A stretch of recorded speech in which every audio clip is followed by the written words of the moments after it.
5 years after you die, most people who attended your funeral won't be able to recall what you did for a living. 10 years out, your name stops coming up in conversation entirely, and the handful of people who do still think about you, they won't remember your accomplishments. They'll remember something so specific and so small that it would probably surprise you right now. Most of us walk around with an unconscious formula for how we'll be remembered. Career plus achievements, plus maybe a few good deeds, a resume for the afterlife. But the actual data on human memory tells a completely different story about what sticks, and the gap between what we think matters and what actually survives is wide enough to ruin your priorities if you look at it honestly. When researchers study eulogy content, a pattern shows up almost immediately. Speakers rarely mention professional titles, they barely reference income, status, or awards. What fills the space instead are micro moments: the way someone answered the phone, a specific joke they told in a hospital room, how they made a nervous teenager feel welcome at a dinner table. The texture of daily interaction, that's the material memory selects for long-term storage. So why do we spend 80% of our waking energy on things that evaporate from memory within a decade of our death? The answer sits in a blind spot. Most people carry their entire lives. We confuse what impresses people in the moment with what endures. A promotion impresses. A corner office impresses. But impressiveness has a half-life measured in weeks. Your colleague gets the news, feels a flicker of something, admiration, envy, indifference, and moves on. The emotional residue of status is thin. It evaporates. Contrast that with something a friend told me once. His grandfather died when he was 12. He remembers almost nothing about the man's career, his finances, his opinions on politics. What he remembers is this: every single time he walked into his grandfather's house, the man's face changed, lit up, like the kid's arrival was the best thing that had happened all day. Every time. Without exception, that boy is now 43. He still carries that feeling in his chest. The memory researchers call this the peak end rule. Your brain doesn't average an experience. It remembers the emotional peak and the final moments, then discards most of the middle. Daniel Kahneman's work on this reveals something brutal about how we're wired. You could spend 40 years building something impressive, and memory will compress it into 2 or 3 snapshots defined entirely by how those moments felt, which means legacy operates on emotional physics, and emotional physics doesn't care about your LinkedIn profile. Think about the people you've lost.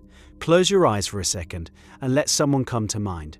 What surfaced? Almost certainly a sensory detail. The sound of their laugh, a phrase they overused, the way they smelled when they hugged you, maybe something they did with their hands when they were thinking. You didn't summon a list of their accomplishments. Your body remembered before your mind could organize a biography. This creates an uncomfortable equation. The things we sacrifice the most for, career advancement, financial security, public recognition, occupy the smallest territory in the memories of people who loved us. Meanwhile, the things we treat as trivial, showing up, paying attention, being warm when it costs us nothing, occupy almost all of it. A palliative care nurse named Bronnie Ware spent years recording the regrets of dying patients. The patterns were so consistent, they barely varied. Nobody wished they'd worked harder. Nobody mentioned wanting more recognition. The regrets clustered around 2 themes. I wish I'd let myself be happier, and I wish I'd stayed closer to the people I loved. Dying people, it turns out, already know the legacy equation. They just learned it too late to change the inputs. So what does change the inputs? Here's where it gets practical. Memory research shows that emotional consistency matters more than emotional intensity. One grand gesture at a wedding is less durable in memory than 200 small moments of genuine attention spread across years. The brain assigns long-term storage priority based on repetition and emotional signature. A pattern of warmth, reliable, unglamorous Tuesday afternoon warmth, gets encoded deeper than a single dramatic act.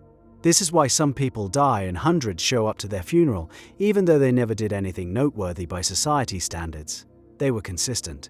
They showed up. Their presence had a specific quality that people's nervous systems learned to associate with safety. You can't fake that quality over decades. It either accumulates or it doesn't. And the reverse is equally true. Some people build empires and die to a room of obligated attendees. The eulogies are polished but hollow. People leave the service and feel relieved, The memory of those people fades fast because there was no emotional texture to preserve.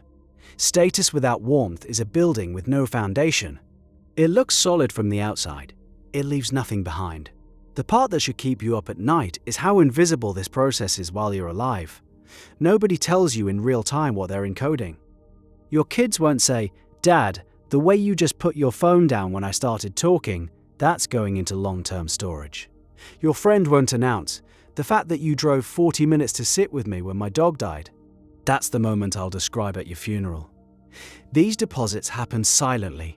The account balance is invisible until someone has to write the eulogy. There's a useful thought experiment. Write your own eulogy right now, the one you'd want someone to deliver. Then look at it honestly. How much of what you wrote depends on things you're currently doing daily, and how much depends on a version of yourself you keep postponing? Most people discover a gap. The eulogy describes someone present, generous, and deeply connected. The calendar describes someone busy, distracted, and perpetually planning to be those things later. The gap between the eulogy and the calendar is the precise distance between the legacy you want and the one you're actually building. Every day is a vote. You've heard that idea applied to habits and identity, but it applies to memory with even more force. Every interaction is a deposit or a withdrawal in someone's future recollection of you. The deposits are small. Answering with your full attention, remembering what someone told you last week and asking about it. Laughing when something is genuinely funny instead of performing interest. Being the person who notices when someone in the room is struggling and doing something about it without making a production. The withdrawals are small too.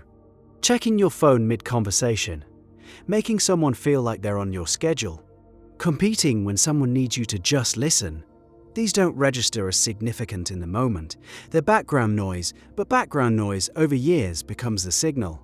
Here's what makes this harder than it sounds. The world rewards the wrong ledger. Promotions, followers, net worth. These are tracked, measured, celebrated publicly. The emotional ledger has no dashboard. Nobody graphs your warmth over time.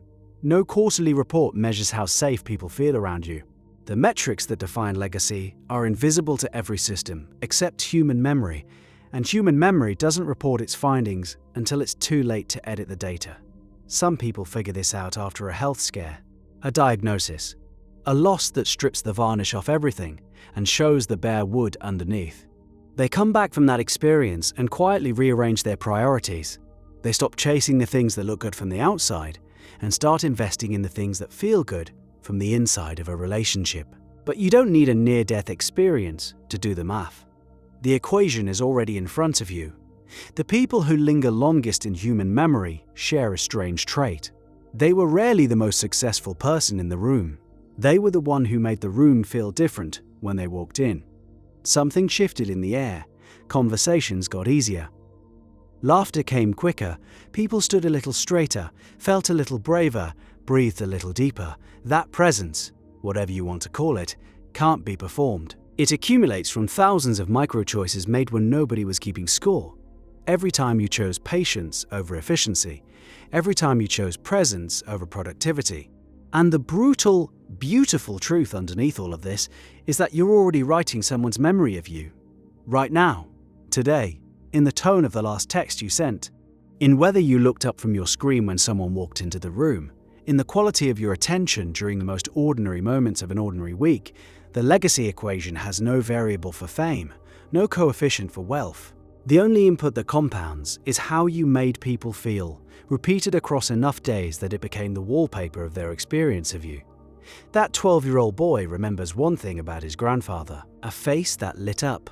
43 years later, he's still trying to be the kind of person whose face does that for someone else.